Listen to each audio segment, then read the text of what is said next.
The rain pounded mercilessly against the wagon canvas as Winifred Zane clutched her soaked wedding dress to her chest, tears mingling with the rainwater streaming down her face. Abandoned on her wedding day in the middle of nowhere, with nothing but the clothes on her back and a small valise of possessions, she wondered if this would be her last night alive. The Colorado Territory of 1873 was unforgiving to those unprepared for its harshness, especially a woman alone in a thunderstorm. Lightning split the sky, illuminating the muddy road ahead that had become a river of slick clay. Winifred stumbled forward, her once white satin slippers now brown with mud.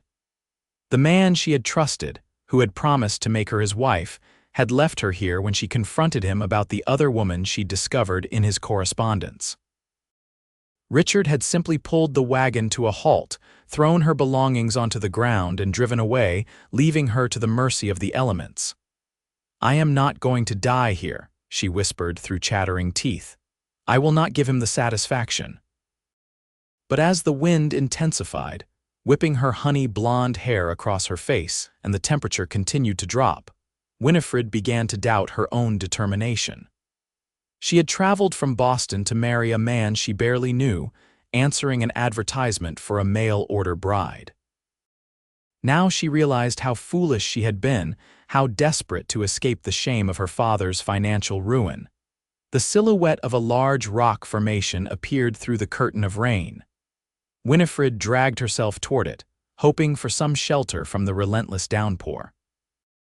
Her legs gave way as she reached it, collapsing into the mud. Her consciousness began to fade, the cold seeping into her bones.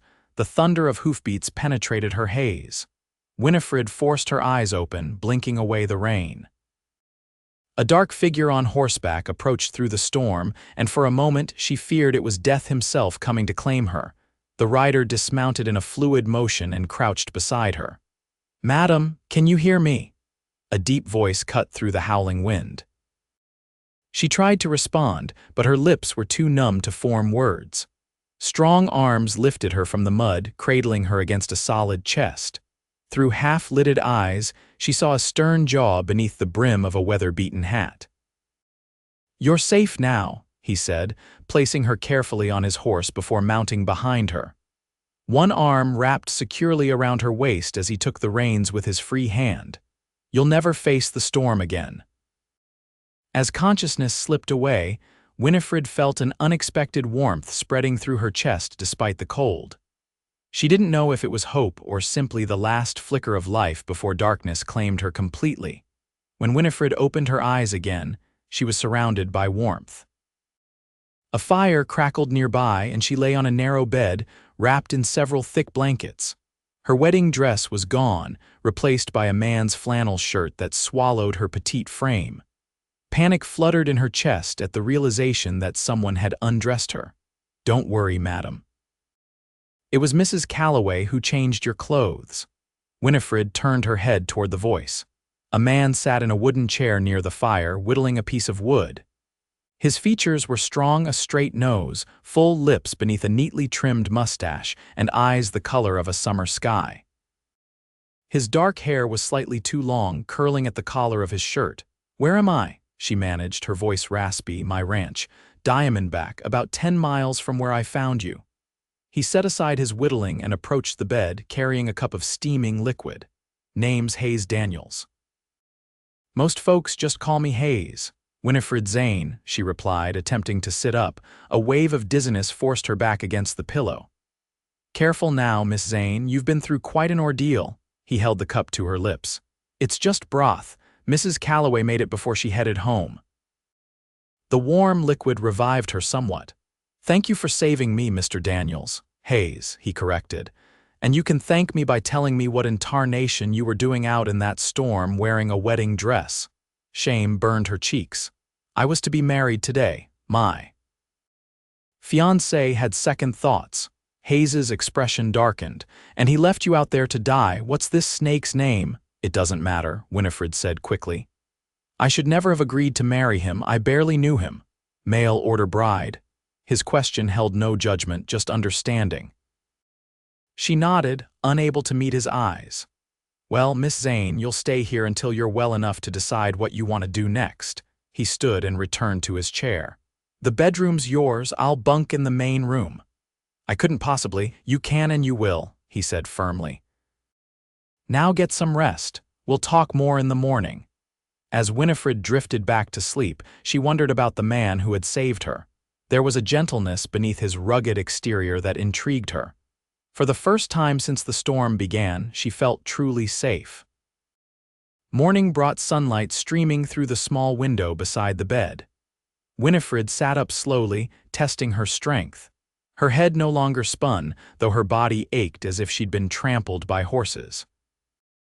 The smell of coffee and bacon drifted through the partially open door, making her stomach growl. She glanced around the room. It was simple but neat: a pine dresser with a mirror above it, a trunk at the foot of the bed, and a small table with a Bible and a framed daguerreotype. Curiosity drew her to the photograph. It showed a younger Hayes standing beside a lovely dark-haired woman. His wife, perhaps. The creak of the door startled her. "Good morning," Hayes said, carrying a tray of food. "Thought you might be hungry." Winifred hurriedly set the photograph down. "I apologize for prying." "No need." He placed the tray on the bed. "That's Rebecca, my wife. She passed 5 years ago. I'm sorry for your loss," she said sincerely. A shadow crossed his face. "Eat while it's hot. Your clothes are still drying, but Mrs. Calloway left a dress you can borrow." "It's in the dresser." "Thank you, you've been very kind." He nodded curtly and left the room. Winifred ate with surprising appetite eggs, bacon, and biscuits with honey. She hadn't realized how hungry she was. After finishing, she found the borrowed dress a simple blue calico that was slightly too large but serviceable. She combed her fingers through her tangled hair, wishing for a proper brush, and ventured into the main room. The cabin was larger than she'd initially thought. The main room served as kitchen, dining area, and living space. A stone fireplace dominated one wall, and windows let in plenty of light. Everything was clean and orderly, if somewhat Spartan. Hayes stood at the sink washing the breakfast dishes. He looked up as she entered. "Feeling better?" "Much, thank you." She gathered her courage. "Mr. Daniels Hayes, I need to know what options I have. I have very little money and no family or friends in the territory." He dried his hands on a towel. "Well, the stage comes through Bristle Creek once a week. You could return east if that's what you want." The thought of returning to Boston in disgrace made her stomach clench. "I have nothing to go back to." "Then you could stay in town. Mrs. Calloway might need help at the boarding house, or the school might need a teacher if you've got learning." "I was a governess in Boston," she admitted. "Teaching would suit me." Hayes nodded. He hesitated. "Or you could stay here until you get your bearings. I could use help around the ranch, nothing too strenuous while you recover, but I'd pay you fair wages." Winifred considered his offer. The idea of working for the man who saved her life wasn't unappealing, and it would give her time to consider her future. "That's very generous." "It's not charity," he said quickly. "I've been meaning to hire help since my foreman quit last month. Ranch this size needs more than one pair of hands." "What kind of help do you need?" "Cooking, mending, keeping books. I've got 2 hands who live in the bunkhouse, but they're useless for anything but cattle work." He gestured around the cabin. "This place could use a woman's touch."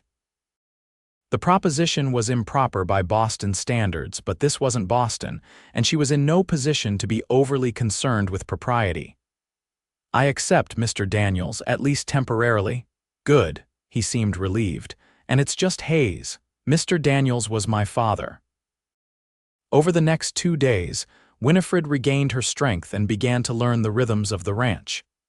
She discovered that Hayes ran a modest but successful cattle operation with the help of 2 ranch hands: Ethan, a taciturn older man with a limp, and Jesse, barely 20 with an easygoing manner. Mrs. Calloway, the widow who had helped when Winifred first arrived, lived in town but came out to the ranch occasionally to check on things. On the 3rd morning, Winifred rose early and prepared breakfast before Hayes and the men headed out to work. As she cleared the dishes after they'd eaten, Hayes lingered at the table. "We're riding into town today for supplies," he said. "Thought you might want to come along, get some things for yourself." Winifred touched the borrowed dress she wore. "I haven't any money for new clothes." "Consider it an advance on your wages." He pushed back from the table. "Be ready in an hour." Bristle Creek was a small but growing town, one main street lined with wooden buildings, including a general store, saloon, church, and the Red Hen boarding house run by Mrs. Calloway. As their wagon rolled down the dusty street, Winifred noticed the curious glances from townspeople. "Word travels fast in small towns," Hayes explained, noting her discomfort. "They're just wondering who you are." "What have you told them?" "That you're helping at the ranch, nothing more." He pulled the wagon to a stop in front of the general store. "It's not their business anyway." Inside the store, Winifred selected several practical items: 2 work dresses, undergarments, a nightgown, and toiletries. Hayes added them to his own purchases without comment. As they were about to leave, a well-dressed man entered the store. His eyes widened at the sight of Winifred. "Well, if it isn't my runaway bride." Winifred froze, her heart pounding. Richard Blackley, the man who had abandoned her in the storm, stood before her, looking as if he hadn't a care in the world. Hayes stepped between them. "You know this man, Miss Zane?" "Unfortunately," she managed to say. Richard smirked. "Now, Winnie, is that any way to greet your fiancé?" "I've been worried sick about you. You left me to die in a thunderstorm," she said, her voice surprisingly steady. "A misunderstanding." Richard waved dismissively. "I came back for you, but you were gone. I've been searching ever since." "That's not how it happened," Winifred said, anger replacing her shock. "You threw me out of the wagon when I confronted you about your mistress in Denver." Several customers turned to stare. Richard's face reddened. "You're confused, my dear. Perhaps the ordeal has affected your memory." "Her memory's just fine," Hayes said, his voice dangerously quiet. "And I believe the lady wants nothing to do with you." Richard straightened his vest. "This is between me and my fiancé. I don't know who you are, sir, but Hayes Daniels, the man who found her half dead after you abandoned her." Hayes's hand moved subtly toward his hip, where Winifred knew he carried a pistol. "And she's not your fiancé anymore." "I've come to take her home," Richard insisted. "Winifred, gather your things." "I'm not going anywhere with you," she said firmly. Richard grabbed her arm. "Don't be difficult." Before he could finish, Hayes's fist connected with his jaw. Richard stumbled backward, knocking over a display of canned goods. The store owner shouted in alarm. "Touch her again," Hayes said, standing over Richard, "and it won't be just a bruised jaw you'll be nursing." Richard scrambled to his feet, blood trickling from his split lip. "You'll regret this, both of you." He backed toward the door. "This isn't over, Winifred." After he'd gone, Hayes turned to Winifred. "You all right?" She nodded, though her hands were shaking. "Thank you, no need for thanks." He helped the store owner pick up the fallen cans. "Sorry about the mess, Joe."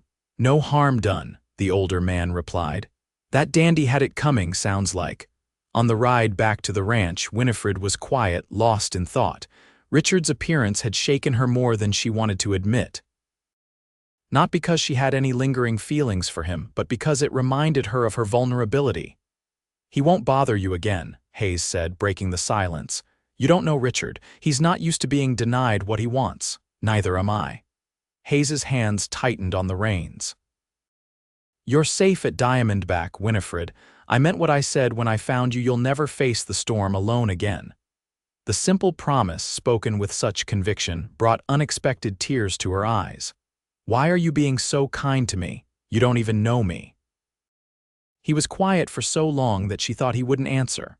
Finally, he said, 5 years ago, my wife got caught in a blizzard coming back from visiting her sister. I was away, driving cattle to market. By the time I got home, it was too late." His voice was rough with emotion. "I couldn't help her, but I could help you." Winifred reached over and placed her hand on his. "I'm sorry about your wife, and I'm grateful you found me." His eyes met hers briefly, then returned to the road, but he didn't pull his hand away. Over the next few weeks, Winifred settled into life at Diamondback Ranch. She took over the cooking and mending, kept the cabin spotless, and began organizing Hayes's chaotic business ledgers. The work was satisfying, and she found herself smiling more often than not.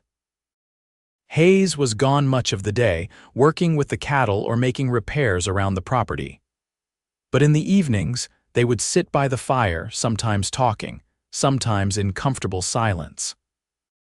She learned that he had come west as a young man, worked as a ranch hand until he saved enough to buy his own land, and built Diamondback from nothing. He was 33, 8 years her senior, and had never left the territory since arriving at 18. In turn, she told him about her life in Boston, her father's work as a banker, her mother's death when she was 12, and the financial scandal that had left her with nothing but her reputation. She explained how she had taken the position as governess to support herself, and how the family's relocation to Europe had prompted her decision to answer Richard's advertisement for a bride. "I was desperate and foolish," she admitted one evening. "I knew so little about him." "Not foolish," Hayes disagreed. "Brave. Takes courage to leave everything you know behind." His understanding meant more to her than she could express. As the days passed, Winifred found herself watching him when he wasn't looking the way his hands moved confidently over a horse's flank, how the sun brought out auburn highlights in his dark hair, the rare but transformative effect of his smile. It was dangerous territory. She was his employee, nothing more, and he had loved his wife deeply. The daguerreotype remained in its place of honor by his bedside. Besides, she had learned her lesson about rushing into attachments. But sometimes, she caught him watching her too, with an expression she couldn't quite decipher. One afternoon, as Winifred hung laundry on the line behind the cabin, she heard the pounding of hooves. Jesse rode into the yard at a gallop, his young face urgent. "Miss Winifred, is the boss here?" "He rode out to the north pasture this morning," she said, alarmed by the ranch hand's manner. "What's wrong?" "Rustlers hit the Morgans' place last night. 3 men dead, including old man Morgan. Sheriff's gathering men to go after them." Winifred's hand flew to her mouth. "The Morgans? But their ranch is only a few miles from here." "Yes, madam, that's why I need to find the boss. We've got to move the herd to the South Range, away from the main trails." "Go," she urged. "I'll be fine here." After Jesse galloped away, Winifred returned to the cabin and with shaking hands took down the rifle Hayes kept above the door. He had shown her how to use it just in case, though she had hoped never to need the knowledge. As darkness fell with no sign of Hayes or the ranch hands, Winifred's anxiety grew. She secured the doors and windows, keeping the rifle nearby as she prepared a simple supper. Every sound made her jump: the settling of the cabin, the wind in the trees, the distant lowing of cattle. The sound of approaching horses finally came shortly before midnight. Winifred peered through the window, rifle ready, but relief flooded her when she recognized Hayes's tall figure dismounting in the yard. She threw open the door. "Thank God you're back." Hayes looked exhausted, his face grimy and drawn. Ethan and Jesse looked no better as they led the horses toward the barn. "You heard about the Morgans?" Hayes asked, removing his hat as he entered the cabin. "Jesse told me. Did you find the rustlers?" "No." He sank into a chair at the table. "Sheriff's formed a posse. They'll head out at first light. I'm joining them." Winifred set a plate of food before him. "That's dangerous." "So is doing nothing while murderers roam free." He ate mechanically, clearly too tired to taste the food. "We moved the herd to the Box Canyon. Should be safe there." "And what about you? Will you be safe?" His eyes met hers, something flickering in their depths. "Worried about me, Miss Zane?" "Of course I am," she said softly. He reached across the table and took her hand. "I'll come back. You'd better." The words came out more forcefully than she'd intended. "I mean, I know what you mean." His thumb traced circles on her palm, sending shivers up her arm. "And I promise I'll be careful." The morning brought a steady rain that matched Winifred's mood. Hayes departed at dawn to join the posse, leaving Ethan in charge of the ranch. He had asked Winifred to stay close to the cabin and to keep the rifle handy, instructions she intended to follow. 3 days passed with no word. Winifred tried to keep busy, but worry gnawed at her constantly. On the 4th morning, as she kneaded bread dough with more force than necessary, hoofbeats approached the cabin. Her heart leaped, but it wasn't Hayes who appeared in the doorway when she opened it. It was Richard. "What are you doing here?" she demanded, backing away. He smiled, but it didn't reach his eyes. "Is that any way to greet a visitor? I've come to take you home, Winifred." "This is my home now," Richard laughed. "A ranch hand's cabin, please. You were raised for better things." He stepped inside, uninvited. "Your cowboy's not here to protect you this time. I saw him ride out with the posse days ago." Fear slithered down Winifred's spine. "How do you know that?" "I've been watching, waiting for the right moment." He advanced toward her. "Now, be reasonable. I'm willing to overlook your indiscretion with Daniels. We can still be married." "I would rather die," she said, reaching for the rolling pin on the table. Richard's face hardened. "That can be arranged." Before he could move closer, the door burst open again. Ethan stood there, shotgun in hand. "Everything all right, Miss Winifred?" Relief made her knees weak. "No, Ethan, this man was just leaving." Richard's eyes darted between them, calculating his odds. With a tight smile, he backed toward the door. "Another time, perhaps." "There won't be another time," Ethan said, raising the shotgun slightly. "The boss won't take kindly to you threatening Miss Winifred." After Richard had ridden away, Winifred sank into a chair, trembling. "Thank you, Ethan." "Don't thank me yet, miss. That one's trouble. I'll stay close to the house until the boss gets back." But Winifred couldn't shake the feeling that Richard wouldn't give up so easily. That night, she barricaded her bedroom door and slept with the rifle beside her. She was awakened before dawn by the sound of gunfire. Grabbing the rifle, she rushed to the window. The bunkhouse was ablaze, orange flames leaping into the night sky. Shadowy figures moved in the yard. A pounding came at her bedroom door.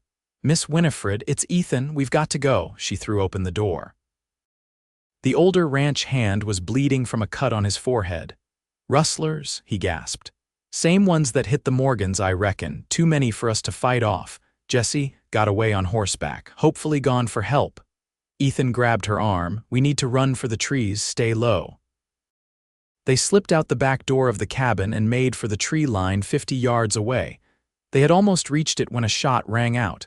Ethan fell with a cry of pain. "Go," he urged, clutching his leg. "I'll hold them off." "I won't leave you," Winifred insisted, trying to help him up. "Ain't got a choice, miss. Go."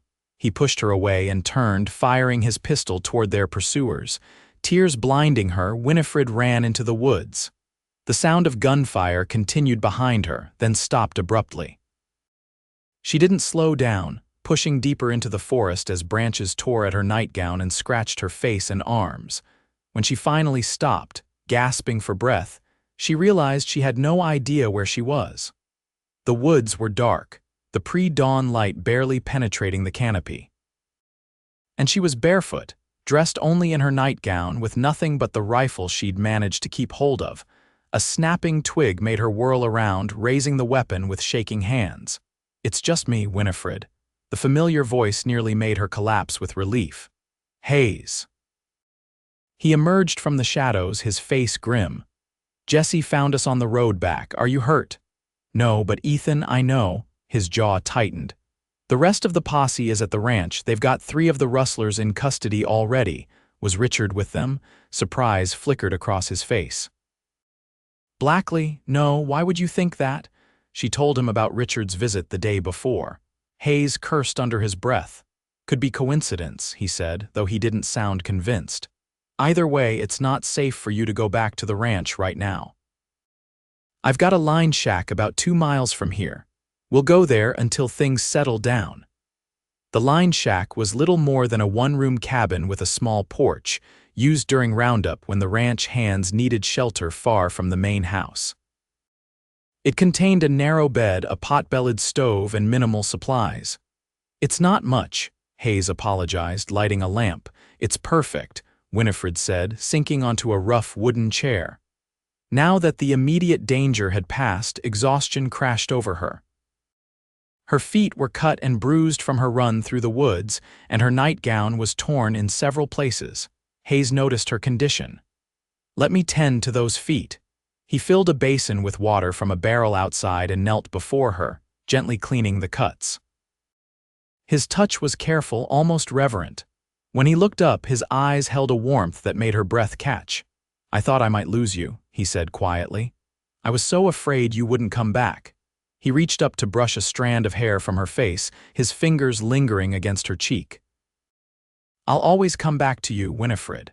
The words hung between them, weighted with meaning. Slowly, giving her time to pull away, Hayes leaned forward and pressed his lips to hers. The kiss was gentle at first, then deepened as Winifred responded, her hands coming up to frame his face. When they finally parted, both breathing heavily, Winifred saw uncertainty in his eyes. "I haven't done that since Rebecca," he admitted.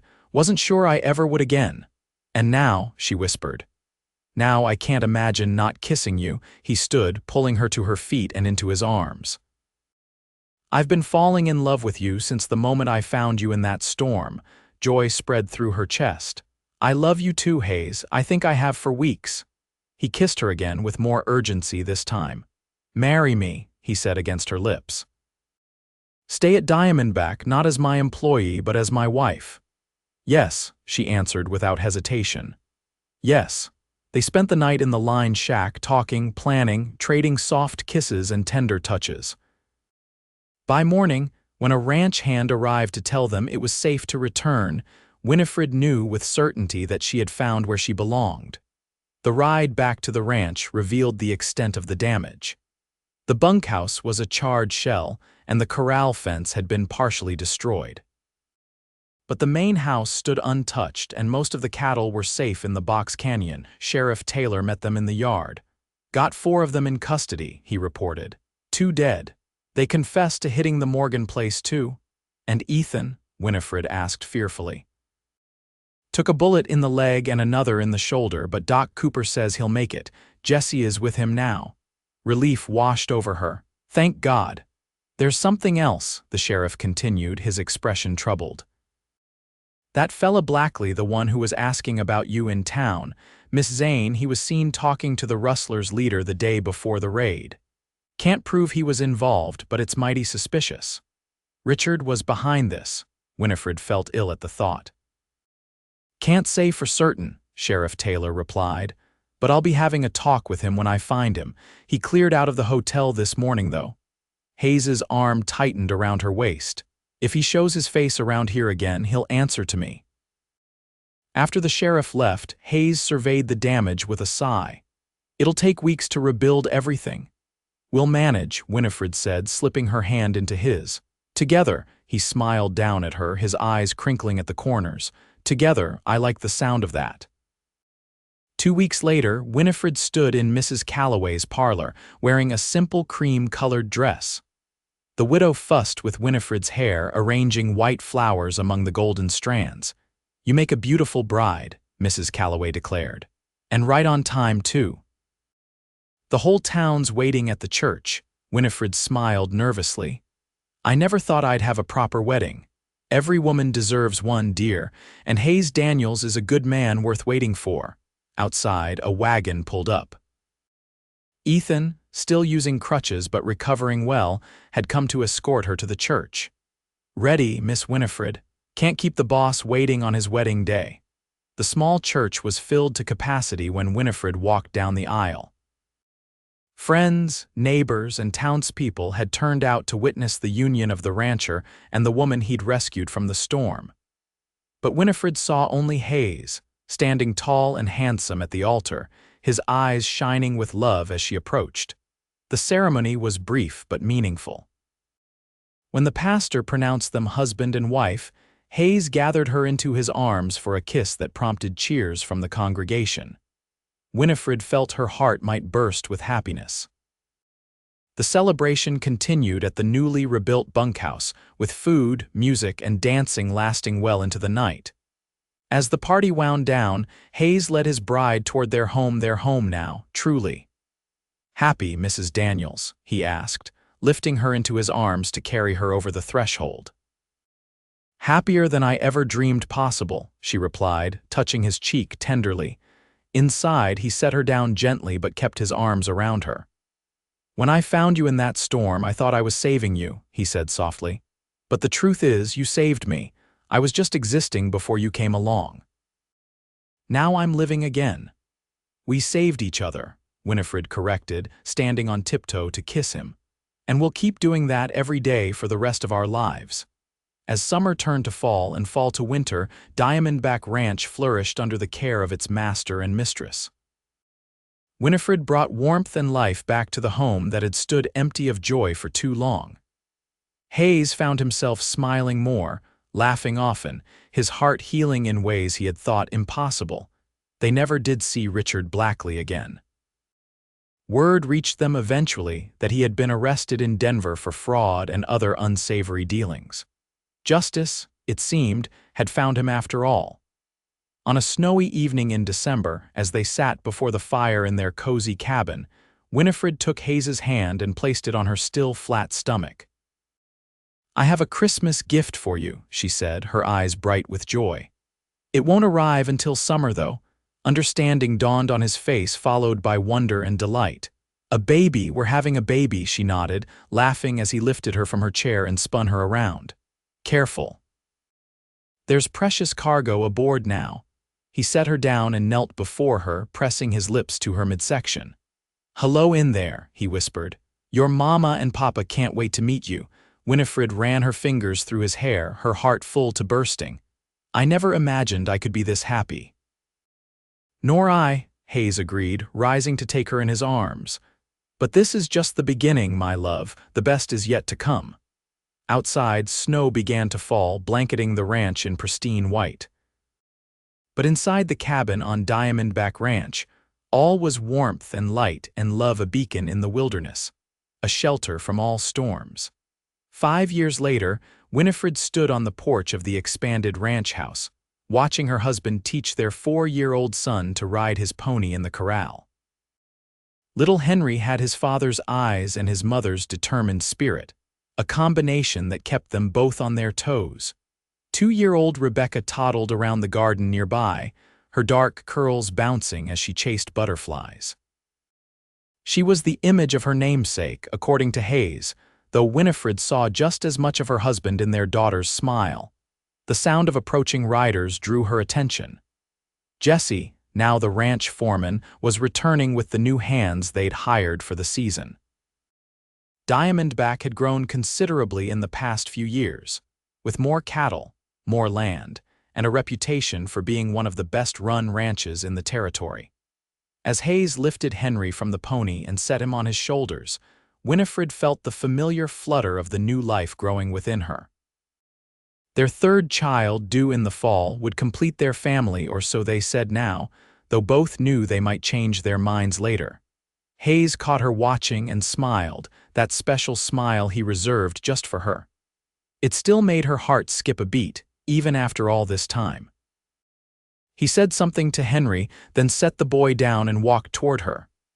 "What are you thinking about, looking so beautiful in the sunlight?" he asked, wrapping his arms around her. "How lucky I am," she replied, leaning into his embrace.